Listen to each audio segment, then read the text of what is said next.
Morning, everybody. How are y'all doing today? I won't lie, I'm doing great, but I'm also just completely distraught at the current state of gaming. Because I mentioned it in the last video, and I'll say it again here, this year has been so bipolar in terms of gaming, because we have so many amazing games that have already come out and that are going to come out this year. Like September and October, I think, are the most packed I've seen the fall be maybe ever for video games. So in terms of the actual games coming out, it's been pretty great this year. But in terms of industry practices, like price hikes, layoffs, all that stuff, this might be one of the worst years for gaming of all time. And of course, a large part of this is due to the AI RAM crisis that's been ongoing, which has led to the Steam machine being priced at $1,050 minimum, which, in case you don't remember, comes with no controller and 512 gigs of storage. So basically you can hold like 3 big games. But I already made a video talking about that, so today I just want to focus on all the news that has come out from PlayStation and Xbox over the last few days. Because yesterday I was gonna make a video about the Xbox price hikes and all that, but then of course PlayStation had to say something idiotic about live service games, so I just decided, you know what, I'm gonna hold off and cover it all in one video, so that's what we're gonna do today. So let's start off with the Xbox console price increases, because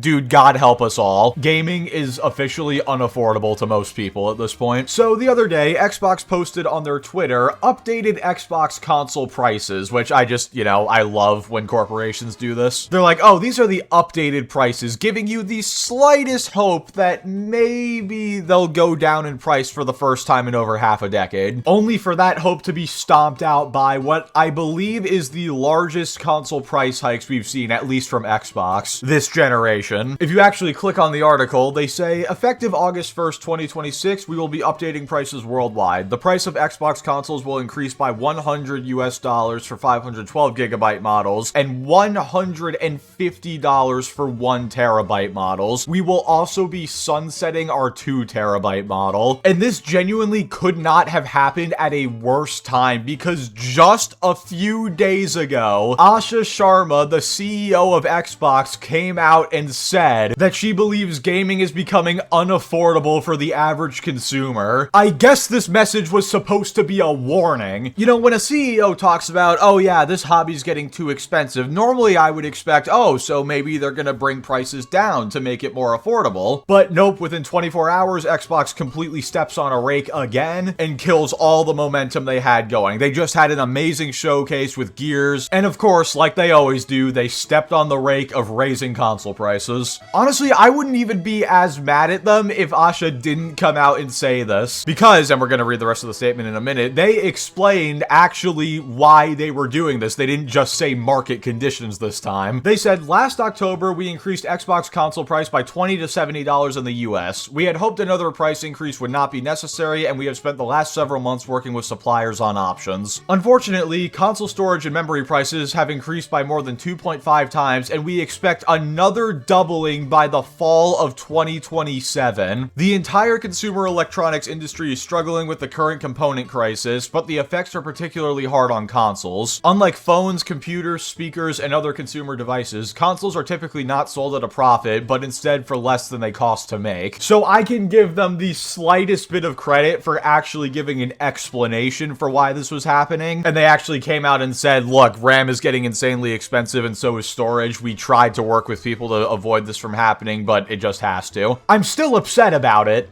but at least they didn't just say market conditions and move on. Congratulations, you did the bare minimum. And dude, that line right there about how they expect the prices to double again by fall of 2027, it just fills me with so much dread. Like, we are cooked. I do not like being all doom and gloom about the future of gaming and whatnot, but in terms of hardware, it's not looking good. If you don't think that the PS6 and the Xbox Helix are gonna be $1,000+ at this point, then you are just in denial. We already technically have a $1,000 console if you want, the full PS5 Pro with the disc drive and the vertical stand and whatnot. But I do believe that next generation, we are going to see the first modern console that comes out of the box at $1,000. And I just want to look at exactly how much each Xbox costs now, just to put things into perspective. The Series S 512 gigabyte model will now run you $500, aka the price that the Series X with a terabyte launched at. Then the Series S 1 terabyte will now cost $600, the Series X 1 terabyte will now cost $800, and the Series X 1 terabyte digital will cost $750. Who in their right mind is paying $800 for a Series X in the big 26? Or $500 for a Series S? Like, this genuinely sickens me. I'm actually upset right now. And then I really need you guys to comprehend this. The prices are getting so ridiculous that instead of increasing the price of the 2 terabyte model, they're just not making it anymore, because the 2 terabyte Series X would probably cost $1,000 if they were to continue producing it. And we can't have $1,000 consoles quite yet. We gotta wait at least another year for that. Dude, I am so glad that I upgraded my PC when I did. I mean, it was already great before, but I just kind of decided to upgrade it just for the sake of it. And thank God for that. This thing is gonna last me several years, and instead of being caught right in the nuclear blast of these price increases, I'm more so like watching from the International Space Station, you know? It's like in Modern Warfare 2, when the nuke goes off and you see the perspective of the astronauts on the ISS. Is it a nuke or is it an EMP? Whatever, you know what I mean. Big bomb explodes, causes problems on Earth, also causes shockwave in space. And even though I'm technically alive, I'm not happy about it. And the thing is, as well, it's probably only a matter of time until we get another PlayStation price increase. I know the joke has been done to death at this point, but when you buy a console, it shouldn't be an economic investment. As in, you shouldn't be able to buy it now and sell it later for a significantly higher price. Oh man, but yeah, that's all the Xbox stuff. And now we're gonna move into the PlayStation news that came out. So first of all, I think everybody was waiting on this, but we finally got confirmation that a significant portion of Bungie is getting laid off. Allegedly, about half the studio is just gone. And to announce it, they posted this on Twitter. With great sadness, we are announcing a reduction in force as we reorganize Bungie. Yes, a reduction in force. That's just about the nicest way you could have said it. Anyway, as the leaders of Bungie, past and present, we recognize Destiny 2 fell short of expectations these past several years. Following our final content update to Destiny 2, and with our future projects still in early incubation, we unfortunately could not continue operating at our previous size. We know this decision has a profound impact on the people affected, their families, friends, and teammates. While these changes are necessary to best position the studio now and for the future, that does not lessen the difficulty of this moment or the impact it has had on those affected. Later, we will share more about that future with you all, but today is not that day. Today, we wish to extend our gratitude and compassion to every member of the Bungie team who has been impacted and to those who remain. Yes, guys, we're gonna extend our gratitude to those who are getting laid off. Hey, here's an idea, Bungie. How about you guys, I don't know, lay off the upper management that's been making the god-awful decisions for the last few years that's gotten you to this point? But is that gonna happen? No, of course not. Those lowly developers are gonna get fired. Even though it was management that made every single awful decision that got them into this predicament. It was management that said no to Destiny 3. But nope, none of them get laid off for making terrible decisions. We gotta lay off these developers that were just doing what they were told. And then when what they were told didn't work out, well, of course they get fired. Because those executives, man, let me tell you what, they need their expensive car collections. Man, dude, this just pisses me off. It's so disheartening to see. And what's arguably even worse is that this isn't even rare anymore. Like, layoffs have been happening constantly over the last few years. And look, I completely understand that layoffs absolutely needed to happen at Bungie,